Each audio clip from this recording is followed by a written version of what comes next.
구약의 성도, 율법의 성도, 종교적인 사람들이 언제나 성경을 잘못 이해하고 살면서 입에 붙은 말 중에 하나가 하나님이 나를 시험하신다, 연단하신다, 나를 힘들게 하는 사람을 곁에 두신다는 말을 하는 것입니다. 원래 성격적인 문제가 있어 단체나 조직 생활을 못하는 사람도 있지만 기본적으로 상황을 대처하는 능력이 부족한, 쉽게 말해 대인관계나 처세술이 약한 크리스찬들도 대부분 이런 말들을 자주 하는데 성경적인 가르침에 대해 전혀 모르는 자들이 하는 소리니 오늘은 이것에 대해 나누도록 하겠습니다. 일단 알아야 할 것은 이러한 문제가 생기는 이유는 내가 누구이고 무엇을 가지고 있고 무엇을 해야 하는지입니다. 고군분투하고 싸우는 것이 아닌 하나님의 자녀, 왕의 자녀, 예수님의 피값으로 산 사람임을 잊고 살기 때문에 삶에서 전혀 성경적인 언행이 뒤따르지 않은 결과라는 겁니다. 흔히 욥의 비유를 듭니다. 단련하신 후에 정금같이 되어 나온다는 말도 좋아들 하고요. 이는 예수님의 십자가 사건이 무엇을 의미하는 것인지조차 전혀 모른다는 겁니다. 우리와 하나님과의 완전한 관계 회복, 우리를 예수님과 동급으로 보시는 하나님에 대해 전혀 모르니 여전히 하나님은 사람을 여러 가지 방법으로 치신다는 식으로 생각한다는 겁니다. 우선 기본적인 말씀부터 분명하게 알고 시작했으면 합니다. 시험과 연단에 대한 내용입니다. 사람이 시험을 받을 때 내가 하나님께 시험을 받는다 하지 말지니 하나님은 악에게 시험을 받지도 아니하시고 친히 아무도 시험하지 아니하시느니라. 성경은 분명하게 하나님이 아무도 친히 시험하시지 않는다고 되어 있습니다. 시험과 연단, 다른 의미가 아닙니다.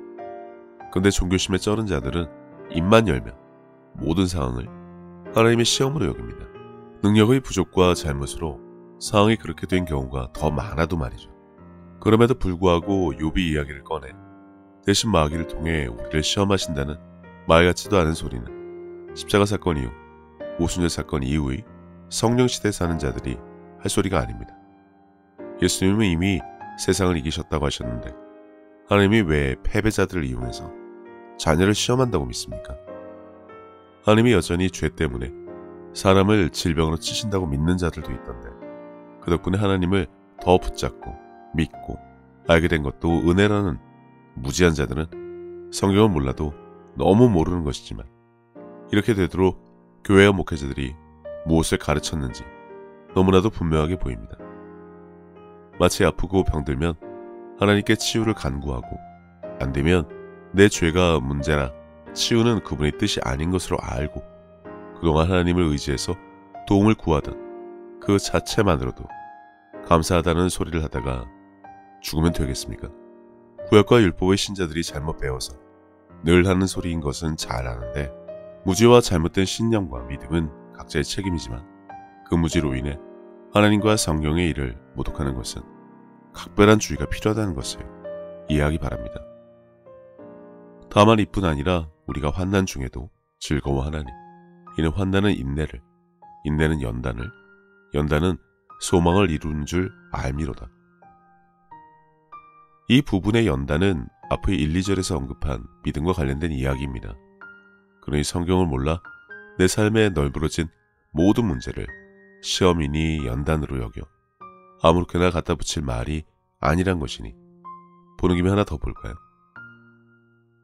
너희 믿음의 확실함은 불로 연단하여도 없어질 금보다 더 귀하여 예수 그리스도께서 나타나실 때 칭찬과 영광과 존귀를 얻게 할 것이니라.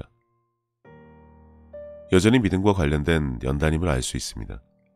바람에 이는 물결이나 갈대같이 흔들리는 믿음을 가진 자들에겐 연단이 필요합니다. 하지만 이것도 인자가 왔을 때 믿음으로 이겨내는 사람이 되기를 원하시는 것이지 극기훈련처럼 일부러 그런 상황을 만들어 두신다는 것은 아닙니다. 그런데 하나님이 나를 시험하시네, 연단하시네 하는 자들이 이겨낼 생각은 안 하고 믿음을 주세요란 기도를 하고 있으니 이러한 종교적인 행위에 의지해서 삶을 방치하는 어리석은 일은 이제라도 멈추기를 바랍니다. 하나님이 우리를 사랑하시는 사랑을 우리가 알고 믿었노니 하나님은 사랑이시라. 사랑 안에 거하는 자는 하나님 안에 거하고 하나님도 그의 안에 거하시느니라. 먼저 알아야 할 것은 하나님의 사랑입니다. 신앙에서 가장 중요한 것 중에 하나이지만 이것이 분명하지 않기 때문에 믿음이 흔들려 성경과는 전혀 상관없는 사람의 지혜로 만들어낸 말들로 위로를 삼기 때문인데 이 세 번째 구절까지 분명하게 알아야 합니다. 하나님의 사랑, 아들을 주시기까지 하신 그분의 사랑을 과연 제대로 안 사람들이 내가 겪는 온갖 문제는 내 죄 때문이고 나를 시험하시고 연단하시려는 하나님의 뜻으로 믿는다. 글쎄요, 그렇게 대충 살아도 되는 인생이라고 생각되지는 않습니다. 일단 성경에 대한 간단한 이해를 가지고 시작을 해보자면 내 주변에는 어딜 가든지 나에게 시비 걸고 힘들게 만들고 문제를 만드는 사람들이 있다고 합니다. 그 사람만 없으면, 이 상황만 벗어나면 바랄 것이 없다고들 하던데 일단 결혼부터 잠시 생각해 볼까요? 결혼해서 생기는 온갖 문제들의 원인은 간단합니다. 하나님의 자녀라고 착각하는 당신이 하나님의 자녀라고 착각하는 배우자와 하나님이 맺어주시는 결혼으로 착각하고 결혼을 해서 말씀과 전혀 상관없는 삶을 살기 때문에 이 사단을 만든 것 뿐입니다. 내가 결혼해서 배우자 전도하면 된다는 근본 없는 자신감이 만든 최악의 결과이기도 하고요. 아내들아, 남편에게 복종하라. 이는 주 안에서 마땅하니라. 남편들아, 아내를 사랑하며 괴롭게 하지 말라. 성경에서 말하는 사랑과 복종이라는 말의 뜻을 모르면 내가 왜 먼저 그래야 하는 데부터 튀어나옵니다. 그런 인간들끼리 결혼을 했는데 문제가 생기지 않으면 오히려 이상하죠. 선택의 책임은 생각하지도 않습니다. 저 사람도 아니고 저 인간 선택한 것이 내 인생 최대의 실수라고 지인들은 물론이고 가족 앞에서 시도 때도 없이 떠들기나 하지 책임감이라고는 일도 없습니다. 근데 교회 가면 목회자의 직분을 맡은 신자라고 하네요. 늘 말하지만 교회만 다니는 이런 종교적인 사람들은 이제 지나가는 개도 웃지 않습니다. 교회와 집에서의 삶이 완전히 다른데 가족이나 지인들, 누가 그런 자들을 보고 교회에 다니고 싶을까요? 교회가 어려운 이유, 다른 영상에서 다루겠지만 능력 없이 제대로 된 복음조차 전하지 못하는 목회자들의 문제도 있지만 신자들이 제대로 말아먹은 경우도 많습니다. 헬조선이 개독교, 그 주역들이니까요. 세상 아무데나 돌아다니면서 가족이나 친구, 주변의 지인들에게 어떻게 보일지 안중에도 없는 언행을 싸지르고 다니는데 뭘 바랍니까? 등치고 배 만지는 크리스찬. 교회와 집에서의 삶이 다른 족속들을 말하는 겁니다. 아무튼 이런 상황에는 무조건 기도부터 해서 하나님의 인도와 지혜를 구하거나 기다리거나 극복하려고 가진 노력을 다 하라는 말들도 참 많습니다. 하나님이 나를 상대하는 악한 것들을 끝까지 쫓아가서 치신다는 기도를 하는 것처럼 그 문제를 해결할 때까지 하나님은 끝까지 그 사람을 쫓아다니시며 그런 사람을 계속 붙여가며 이겨내고 극복할 때까지 단련을 시킨다고도 하네요. 뭐랄까, 참 속편한 족속들 같습니다. 과연 그들에게 말씀을 읽는지, 오직 말씀이라고 부르짖는 교회에서 도대체 뭘 가르쳤기에 상황에 맞는 말씀을 생각조차 하지 못하고 구약에도 없는 말들만 하는지 도무지 알 수가 없습니다. 하나님의 사랑은 고사하고 하나님이 누구신지, 십자가 사건이 주는 의미가 무엇인지 아무것도 모른다는 소리를 버젓이 하고 있는데 잠시 두 개의 구절을 더 보겠습니다. 그들이 다 자기 일을 구하고 그리스도 예수의 일을 구하지 아니하되. 여기서 말하시는 예수의 일은 공생의 기간, 주님이 하신 일을 말합니다. 따르는 표적으로 말씀을 확실히 증언하시겠다는 예수님의 말씀에 근거해서 성령과 권능을 받아 그분이 하신 일을 하는 것을 말하는데 대부분의 크리스찬들은 자기 일, 자기 문제 해결, 상황 극복, 감정을 다스리지 못하는 경우에 모든 일에 대한 답을 구하려고 성경을 뒤적거립니다. 그래서 정답을 보겠습니다. 무슨 일을 하든지 마음을 다하여 주께 하듯 하고 사람에게 하듯 하지 말라. 이는 기업의 상을 주께 받을 줄 아나니 너희는 주 그리스도를 섬기느니라.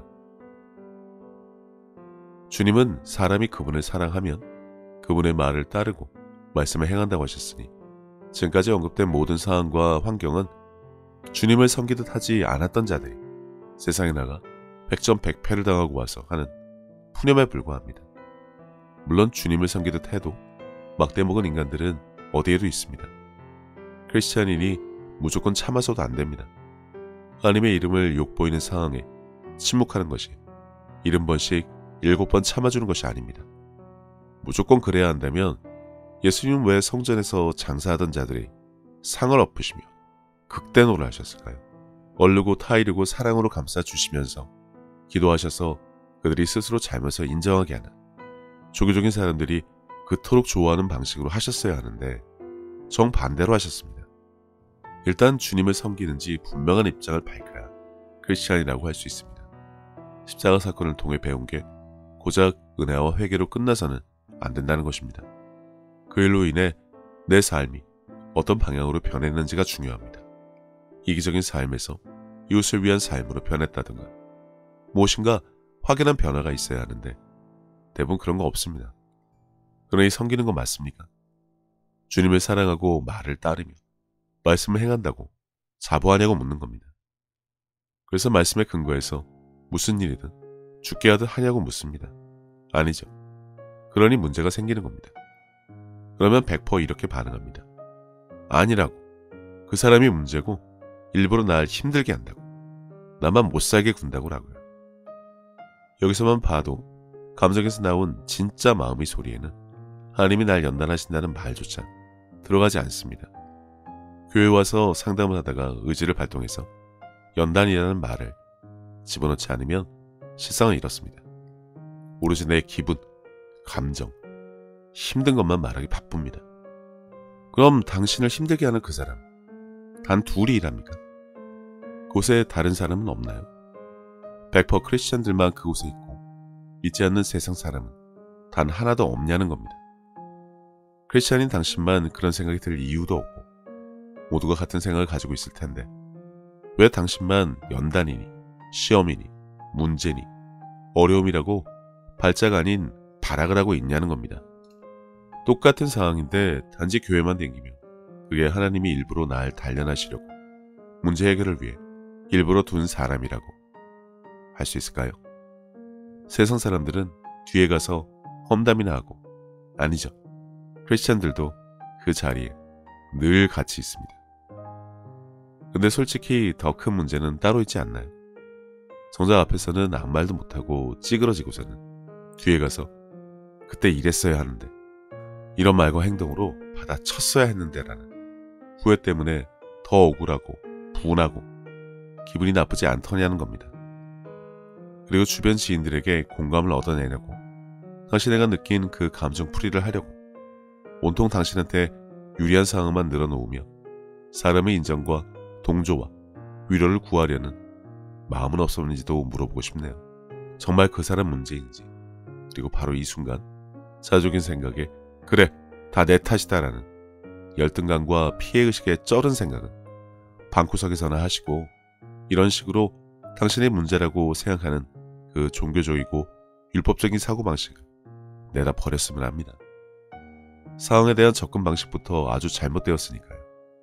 그러면서 크리스찬이다? 적당히 좀 했으면 합니다. 보라, 내가 너희를 보냄이 양을 이리 가운데로 보낸 것 같도다. 그러므로 너희는 뱀같이 지혜롭고 비둘기같이 순결하라. 원래 세상이 그렇습니다. 예수님도 뻔히 아시고 계십니다. 공중못에 잡은 마귀의 세상에서 그런 사람 만나는 것은 당연한 것입니다. 어딜 가도 있습니다. 이미 세상은 그렇게 물들어 있고 그런 사람들을 상대하지 못하는 저지라 먹는 사람들이 있기 때문에 이런 일이 평생 따라다니는 것입니다. 참고 인내하면 그 사람이 이직을 하거나 정년 퇴직을 하면 그제서야 해방감을 맛보는 무지하고 무능하고 수동적인 사람, 하나님의 자녀, 건맨 크리스찬, 말씀 행하는 신자라고 어딜 가서도 인정받지 못합니다. 그냥 물러 터지고 약해 빠진 사람일 뿐입니다. 예수님의 말씀을 보자면 자녀들이 뱀같이 지혜롭지 못하고 비둘기같이 순결하지 못하니 겪는 일이란 것입니다. 믿는 자라면 부족한 게 없지 않나요? 교회 다니면 기도하고 말씀도 보고 듣고 행하는 삶을 살고 있을 텐데 고작 이런 문제 때문에 거의 대부분이 허덕거리는 것이 이상해서 하는 말입니다. 뱀같이 지혜롭게 구는 방법을 모르면 기도해서 구하면 될까요? 그래서 기도응답 받은 사람 거의 없을 겁니다. 보통 세상의 일은 사람과 시간으로 구분됩니다. 사람이 나서서 해야 할 일을 시간에 맡기고 방치하면 엉망이 되고, 반대로 시간에 맡겨야 할 일을 사람이 참지 못해 나서서 망치는 일도 비일비재합니다. 이래서 뱀 같은 지혜가 우선 필요한 것입니다. 지금 말을 할 때인지 행동으로 나타내야 할 때인지 아주 기본적인 분위기나 상황 판단조차 제대로 하지 못하면서 맨날 뒤에 가서 후회하고 억울해하고 분통이 터져 팔짝 뛸 겁니다. 여태 그렇게 살아온 것은 상황과 사람의 문제가 아니란 겁니다. 앞에서 언급한 내 문제로 자학 개근을 하자는 것이 아닙니다. 왜 지혜롭지 못한지, 성경은 단지 종교적인 말 외에 삶의 모든 지혜가 담겨 있는데 왜 그게 내 생각과 감정과 의지를 다스리게 하지 않은 것부터 점검을 해야지, 당장 눈앞의 문제나 들여다보면 그건 여전히 지혜롭지 않은 사람인 것 티내는 겁니다. 동일한 상황에 정치를 잘하고 아부를 잘하고 그래서 그걸 또 자랑 삼는 쓰레기들을 여태 많이 봤을 테지만 어떠한 경우에도 인내심 없이 뱉는 말, 지혜롭지 않은 행동은 늘 없던 문제도 만들고 일도 키운다는 것은 알고 있었으면 합니다. 삶에서 이러한 일 때문에 어려움은 물론이고 부끄러움을 당하는 이유는 간단합니다. 교회만 댕기고 성경은 끄적거렸지만 정작 주님을 믿지 않기 때문이죠. 지혜롭거나 현명하지도 못하고 말씀도 생각나지 않는 이유, 그분을 믿지 않기 때문에 성경을 받지도 못하고 그분의 가르침도 못 받아 생긴 일이지만 세상 사람들은 나와 같이 힘들지 않을까? 다시 생각을 해보기 바랍니다. 나만 힘들다는 생각에서 벗어나라는 겁니다. 그리고 잘못된 기도로 문제를 키운다는 말들도 많던데 이것도 잘못된 이해들이 많습니다. 문제를 해결해 주세요. 믿음을 주세요. 도와주세요 하는 기도를 포함해서 평소 줄기차게 하는 기도 때문에 그 문제에서 하나님이 나서서 계속 벗어나지 못하게 하신다고 합니다. 문제를 해결하고 믿음을 갖고 필요한 것을 가질 때까지 말이죠. 그럼 기도하지 말라는 말인데 그래서 엄한 소리란 겁니다.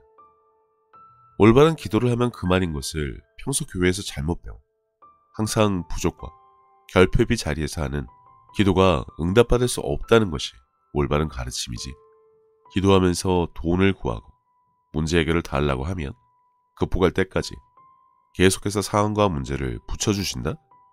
혹시라도 하나님이 아니라 악한 것들이 계속해서 당신을 공격한다는 생각은 안 드나요? 그들이 한 일인데 당신이 계속 하나님이 그러신 것으로 여기면 악한 것들은 더 신나서 더 많은 문제를 주겠죠. 자신을 숨기고 속일 수 있으니까. 하나님을 알면 그분이 자녀에게 문제를 계속 갖게 하신다. 그것을 통해 연단하고 단련하신다는 말은 할 수가 없습니다. 마음에 가득한 것을 입으로 말하면 우린 그걸 가지게 되어 있습니다. 제 채널에 예수 이름으로 하는 믿음의 기도를 올린 것도 올바른 기도가 무엇인지 알려드리고자 했던 것인데 가장 기본은 이겁니다. 그러므로 내가 너희에게 말하노니 무엇이든지 기도하고 구하는 것은 받은 줄로 믿으라. 그리하면 너희에게 그대로 되리라. 네, 안 됩니다. 이래 본 적이 없습니다. 받을 때까지, 볼 때까지 간구해야 한다고 배웠는데 그건 도마와 같은 믿음이라 전혀 성경적이지 않습니다. 언제나 불의한 재판관 이야기를 붙잡을 겁니다. 그게 편하니까, 강우처럼 보이니까. 하지만 정작 예수님은 그러나 인자가 왔을 때 믿음을 보겠느냐라고 하셨습니다. 그렇게 졸라대는 것과 믿음은 별개라는 것이죠. 아무튼 지금 오늘 주제와 관련해서 문제가 있는 분들은 내일 월요일 새해 첫 출근인데 그 사람 또 만날 생각에 부들거릴 겁니다. 그러니 당장 뭘 해야 하는지부터 알고자 할 텐데 방법 없습니다. 모든 일을 죽게 하듯 하라. 서로 사랑하라. 지극히 작은 자에게 한 것이 내게 한 것이다와 같은 말씀이 장착되어 행함으로 믿음을 발휘하지 않으면 뭘 알려줘도 그때뿐입니다. 당신은 고군분투하고 아니면 죽을 만큼 힘든 일을 계속 붙여주시면서 당신이 극복하기를 바라시고 그러니 참고 기다리며 인내해서 시험과 연단으로 여겨 이겨내라. 이렇게 해서 내 밖의 주변 상황과 환경이 달라지기를 기다릴지, 아니면 말씀에 근거해서 마음을 새롭게 하여 변화를 받아 내 안에서 말씀으로 인해 생각과 감정과 의지와 행동부터 변하게 할지는 각자의 선택이고 책임일 뿐입니다. 이것을 너에게 이르는 것은 너희로 내 안에서 평안을 누리게 하려 함이라. 세상에서는 너희가 환난을 당하나 담대하라. 내가 세상을 이겼노라. 혹시 이 말씀에 근거해서 강하고 담대합니까? 교회 댕깁니까? 그럼 세상을 이기신 주님을 내 안에 모시고 살겠네요. 근데 세상의 밥이고 노예고 개처럼 끌려다녀서야 되겠습니까? 여태 놀다가 내일 계약인데 방학 숙제 안 한 것 때문에 난리를 부려봐야 아무 소용 없습니다. 여태 말씀으로 살아내지도 마음에 담지도 믿지도 행하지도 않았는데 그게 하루아침에 되겠냐는 겁니다. 엄한 기대감이나 위로나 주려고 영상 만들어 올리지 않습니다.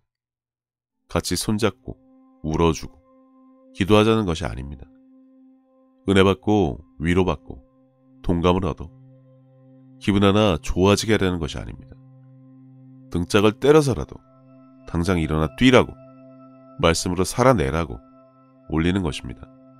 복음, 올바른 성경에 대한 지식, 그로 인한 행하는 믿음, 이것부터 쌓아가지 않으면 대충 넘어가거나 한순간 편할지는 몰라도 똑같은 문제, 의미 없는 방법만 붙잡고 계속 지치게 될 것입니다. 하나님의 일도 모르고 마귀의 전법도 모르면 그냥 마구잡이로 당할 수밖에 없다는 겁니다. 일체 유심조, 모든 것은 마음먹기에 달렸다는 세상의 말이라도 붙잡아야 할 것입니다. 그만큼 내면이 장성한 자라면 말이죠. 하지만 그렇지 않아 이런 사단이 생긴 것이니 지금이라도 말씀을 믿음으로 붙잡고 행하는 삶을 살아 점점 더 장성해서 담대한 자가 되시기 바랍니다. 그래서 말씀은 물론이고 하나님을 오해하는 일들은 절대 없었으면 합니다.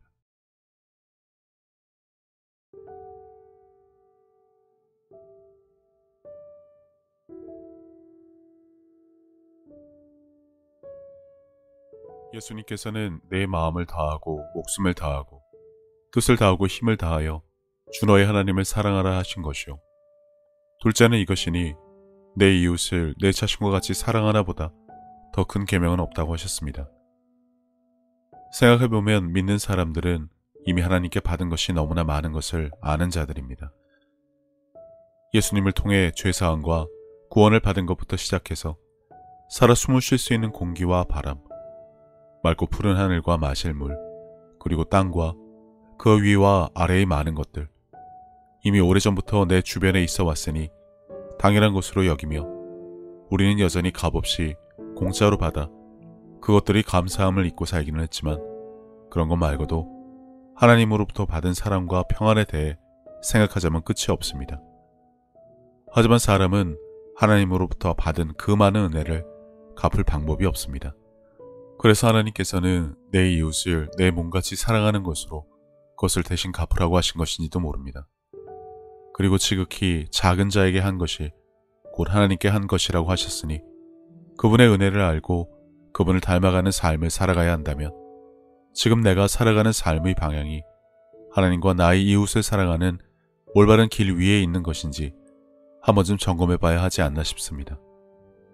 이와 같이 하나님의 뜻, 그분이 기뻐하실 일이 무엇인지 알고 내게 주어진 소명을 다하기 위해 끊임없이 힘쓰고 노력하는 것도 크리스찬들이 마땅히 해야 할 일이 아닐까라는 생각을 해봅니다.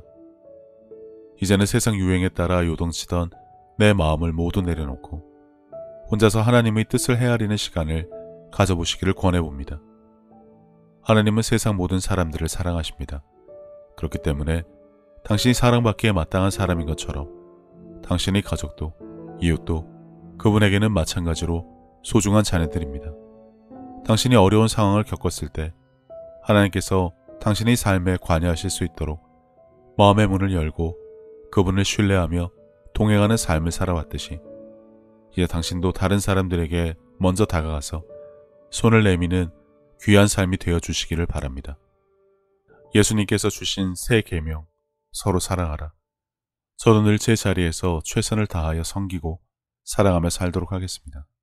감사합니다.